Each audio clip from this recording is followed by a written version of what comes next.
Hello and happy Tuesday. Welcome to Stellar Parenting with Brandi Kahn from Houston, Texas. I am your host, Brandi, and I'm an intuitive medium, and I also work with astrology.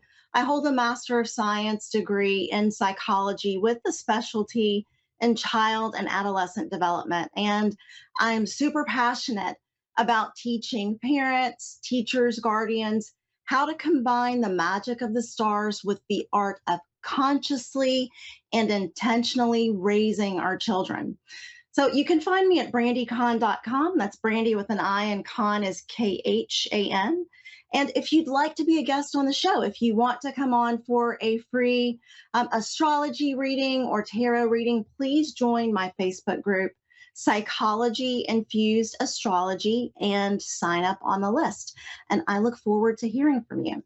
So today we are going to go through the transits that we've got coming up for this week. We've got some important things that are brewing in the background here, and we will be going to our In the Spotlight weekly session that we usually do, and I'll be talking about moon signs again today. And at the end, we should have time for a caller. So if you are interested in having a tarot or astrology reading, please call in and I'd love to hear from you. All right, so let's get started with the transits for this week. Today is Tuesday, October 29th, and tomorrow, Wednesday, October 30th, we will have Mercury and Scorpio opposing Uranus in the sign of Taurus. So I want you to think about Mercury. Mercury is the planet of communication. Mercury rules how we think, how we learn, how we integrate information. So with Mercury opposing Taurus, that could bring sudden insights that you might have out of the blue, clarity about things or situations that have been a little murky for you. You could have a mental shift, you could have a breakthrough, or you could even feel as if you need to change your communication style in some way. The important thing that I want you to remember with this transit is to be completely open to seeing things in a new way. Be completely open to having a new perspective about something, okay? And then on Thursday, October 31st, Halloween, we will have Mercury and Scorpio trining Neptune in Pisces. So now on this day in particular with Mercury, remember we've got the planet of how we think and how we speak, and this beautiful aspect with Neptune, you might feel as if your intuition is supercharged. You might feel as if you just know things and you have no proof for it, but you just know, right? A deep knowing. And you also might feel on that day inspired to do something creative, something Neptunian, something mystical. So if you feel inspired to meditate, to engage in yoga, to create a beautiful work of art or a beautiful piece of music, do so, okay? That's using that Neptunian energy for your benefit. And then on Friday, November the 1st, we will have a new moon, 9 degrees of Scorpio, trining Saturn. Now, new moons are an absolutely fabulous time for new beginnings and new starts, okay? And so with the way that Saturn will be influencing or communicating with this new moon, it's the perfect opportunity for you to create something that's concrete and long lasting. So think about, what is it that you want to create? What is it that you want to use this energy for? And then go towards that goal. But I also want you to remember, okay, this new moon is in the sign of Scorpio. Now, with Scorpio, there is a psychological need for transformation, a psychological need for transmutation. So with this new thing that you will be beginning, this new start, you will also be releasing something else as well. And this will have a transformative effect and impact on you. So remember, at the same time we're beginning something new, something long lasting, something concrete, we are also releasing something in order to have personal transformation. All right. And then I want to give you a really quick heads up.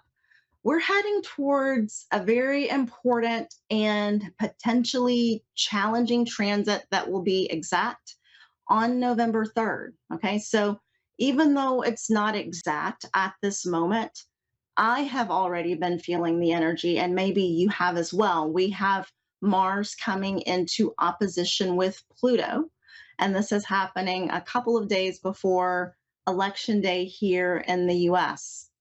And so, with this transit, it can be a very challenging transit. Okay, just being very realistic and straightforward with you, because it points to a potential of a dynamic where there may be power struggles. Okay, now according to Ren Butler, who's an astrologer, and he wrote a book called Archetypal Universe.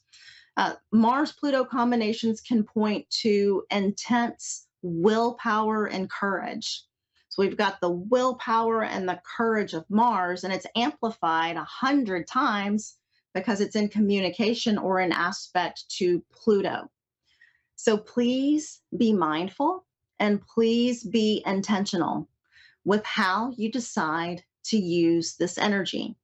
Now, at the highest level of expression, you can set the intention to take a very empowered approach or take empowered action in some area of your life towards a goal that you have. All right. That's at the highest end of expression.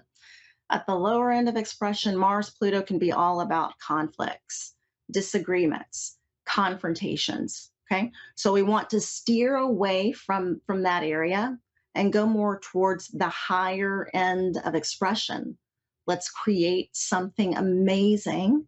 Let's manifest something amazing with this energy. So please keep that in mind as we are heading closer to Sunday, and even after Sunday next week. For the next few weeks, you might really be feeling the energy of Mars opposing Pluto. So be very conscious and be very aware about that.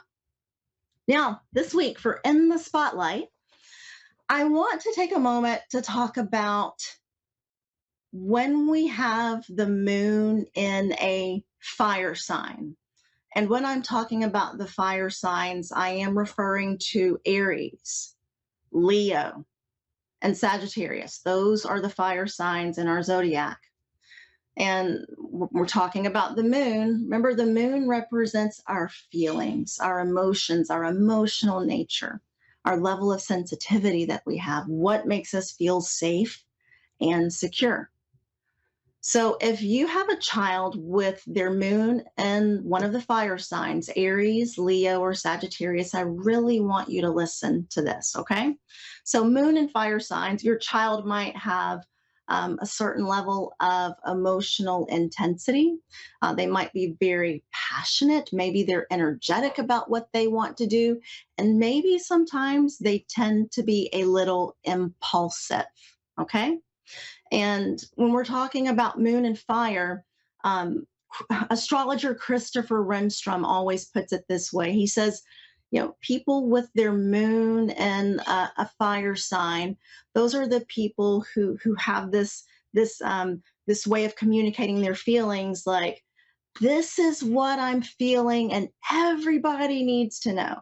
This is what I'm feeling, and everyone needs to be aware of it. Right? That's that moon and fire sign. They need a certain amount of validation for how they're feeling and what they are experiencing in that moment. And I'm bringing this up because of a Facebook post that I saw last week. So there was a mother who shared a situation that she had with her son. So this mom and son agreed that if he were to do a certain set of chores, she would pay him a specific amount of money. Okay. So this young boy did the chores, And then when it was time for mom to pay him, she paid him less than the agreed upon amount. And from what I could tell from the post, her son was so angry, overwhelmed, distraught. He took the dollar bills that his mother had given him and he proceeded to tear them up and then leave them on the floor. Okay. And in that, I wondered when I saw the picture of the dollar bills on the floor that he had torn up and then just left there. Part of me was like, I wonder if this child has his moon in a fire sign. Because that was, he was obviously upset and distraught and very impulsively just tore the money up and threw it on the floor. So at that particular point in time, when I read through the post, there were only 25 comments. And most of the people who were commenting were really focusing in on the son and his misbehavior. And he was labeled in those comments as spoiled, entitled, ungrateful, and a brat, among many other things. But I did notice that there were two comments where two other mothers had actually brought attention back to the mother's lack of integrity and not giving the full amount of what was promised to her son. Okay. And just that amount of commentary where, there's two people focused on, okay, mom, and then everyone else is kind of focused on the son. I had a realization that as a parent coach, I use a very parent centric approach when it comes to parenting. And I'm realizing now that may not always be quite as popular as other approaches of parenting, maybe. So, with a parent centric approach, I really encourage parents to view themselves as change agents, okay? Change agents in the lives of their children who have the power and the responsibility to model functional behavior for their child. Now, other approaches that are not so parent centric may focus quite a bit on the child and fixing the child and modifying the child's behavior. Everything is focused around the child and not so much on the parent. Okay.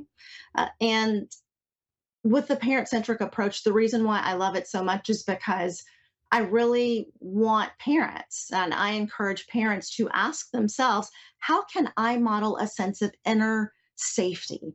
How can I model a sense of inner security for my child?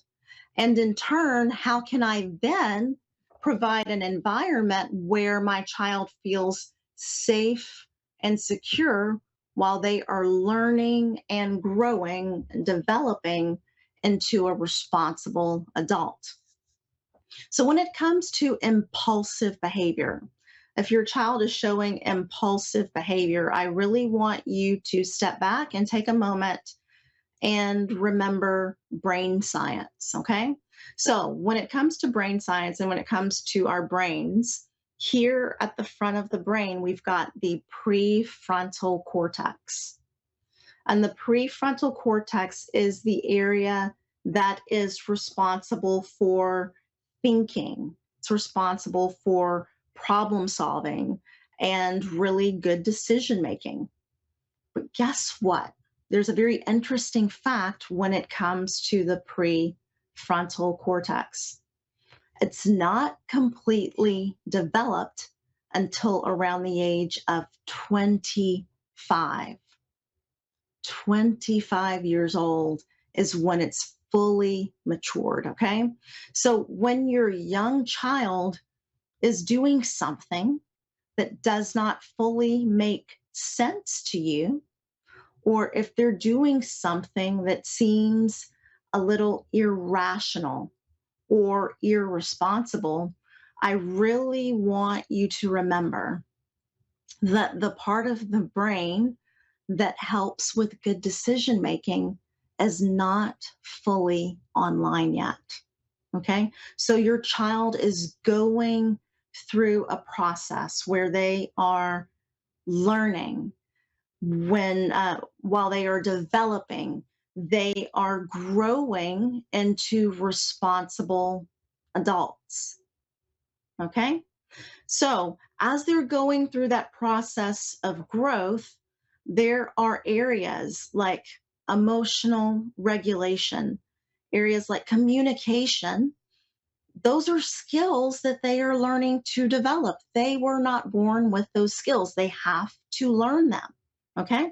And so many times in our society, we assume that our children are just mini adults. They're small adults in little children's bodies, and they have the capability to think at a higher level, and they have the capability to reason at a higher level when actually they don't have that ability fully developed at their age.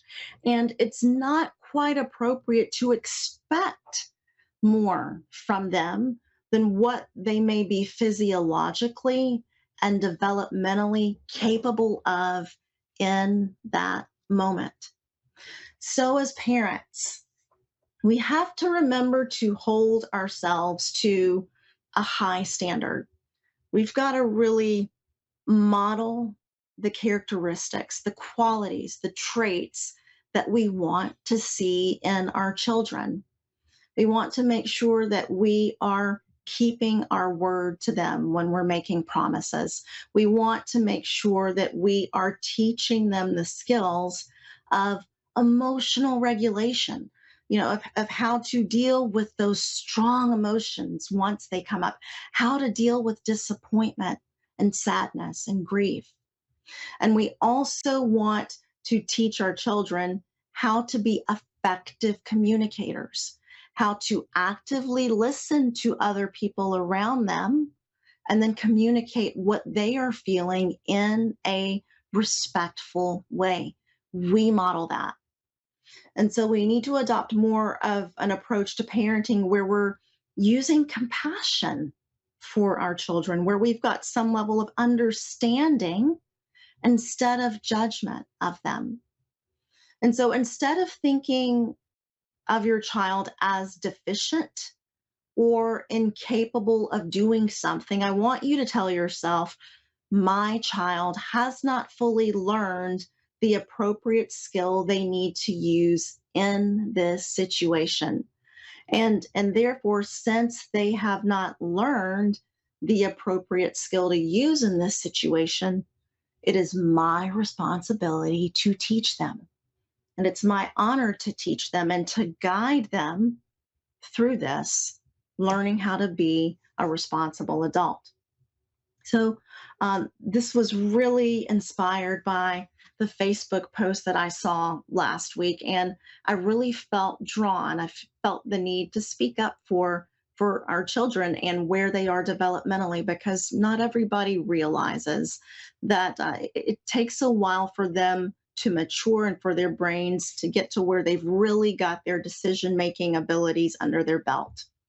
So, with that said, I do want to add as well, if what you are wanting is to raise a strong, resilient teen, or you want to have an unbreakable connection with your child, the key to that is going to lie in understanding who they are.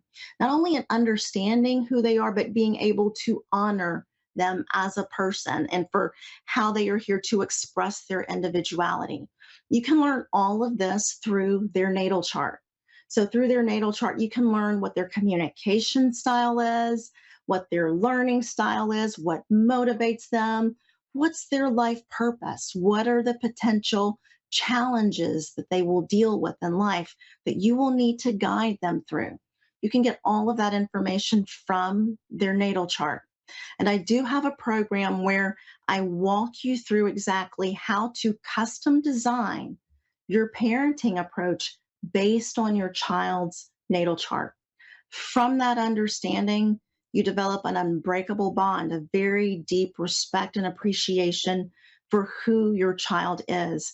And they, in turn, feel that honor. They feel that respect from you. And that can take your relationship to an entirely different level. So on that note, thank you for listening to my little inspired speech about my about the Facebook post that I saw last week. And now we will turn to, I think we've got a caller. We have Joanna on the line. Hi, Joanna. Hi, how are you? Hi, I'm doing well. How are you today? I'm good, thank you. Good, good. Okay, so tell me, would you like astrology or tarot?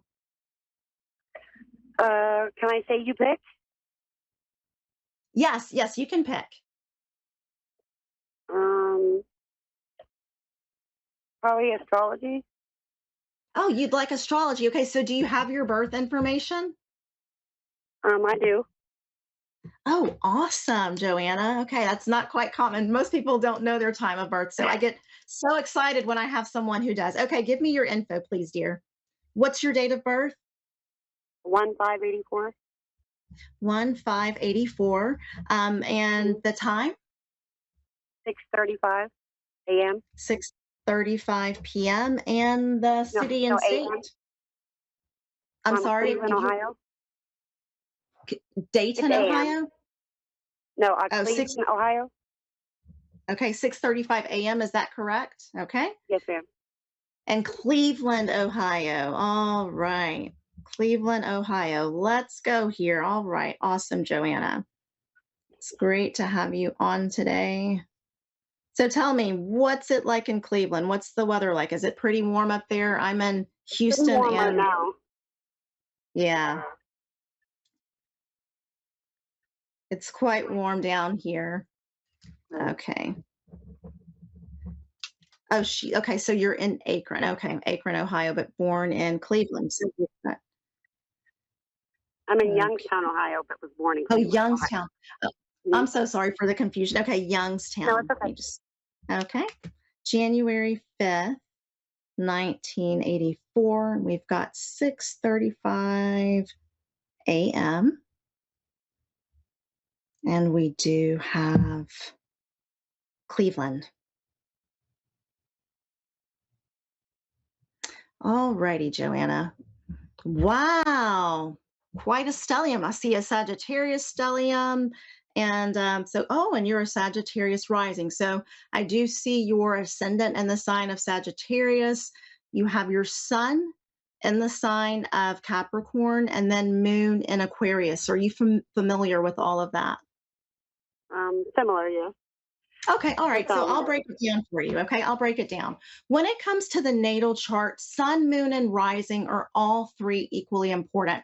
I call them the holy trinity of the chart. They all have an effect in how you come across to other people. So when someone meets you for the first time, Joanna, they're going to get the flavor of your rising sign. That's the sign of Sagittarius, a fire sign. Okay. And then after talking to you for about 10 or 15 minutes, we do have the energy of the sun that comes forward, which would be Capricorn. And then after 20, 25 minutes, you're feeling safe. You allow yourself to be vulnerable. That's when we're feeling the moon in Aquarius. Okay. So Okay. here, as I'm looking at your 12th house stellium, Sagittarius stellium, and that Sagittarius rising, Jupiter conjunct the ascendant. I would say, as a Sagittarius rising, has anyone ever told you that you have a tendency to come across maybe sometimes as either inspirational or optimistic, or it's easy for you to see the larger angle, to see the how do you say it, the wider perspective of certain issues. Does that make sense to Yes. you? Oh, yes. Yeah, yeah.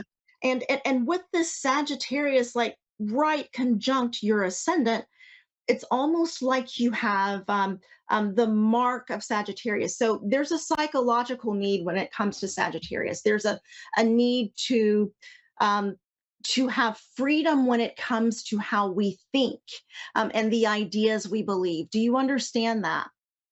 Yes.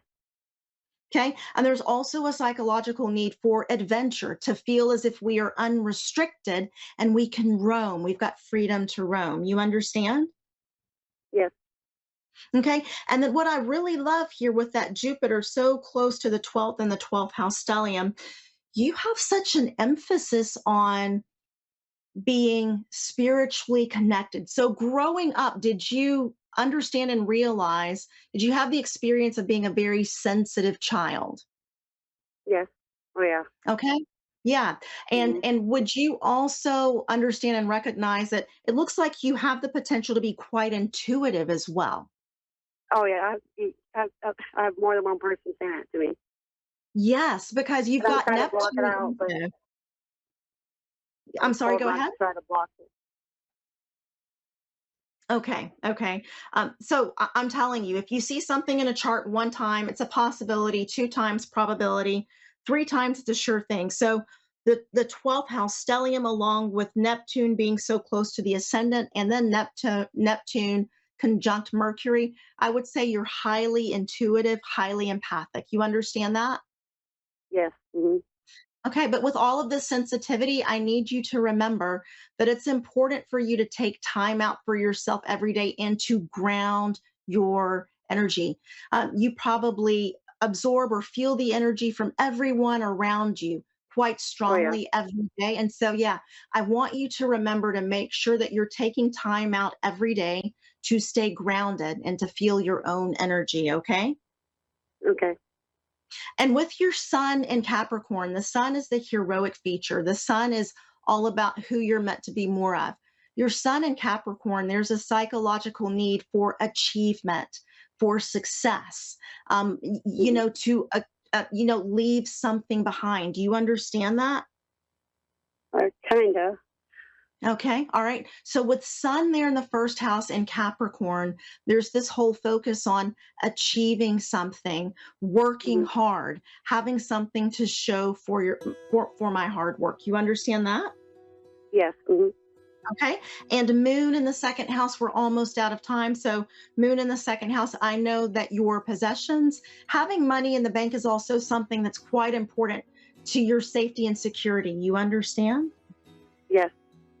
Okay, very good, Joanna. So, what I want you to do, what I want to leave you with, make sure you're taking time out every day to ground yourself. Make sure that you are connecting with your higher self. Okay, because it looks Hmm. like you're really here to focus a lot on energy and working with energy. Okay, my dear. Yes. Okay, thank you so much for Thank you calling so much. in. I appreciate it. Okay, yeah, thank you, Joanna. And have a fabulous week. And thank you, everyone, for joining me today. I hope you all have a wonderful week. Use the energy from the transits responsibly, please. Thank you.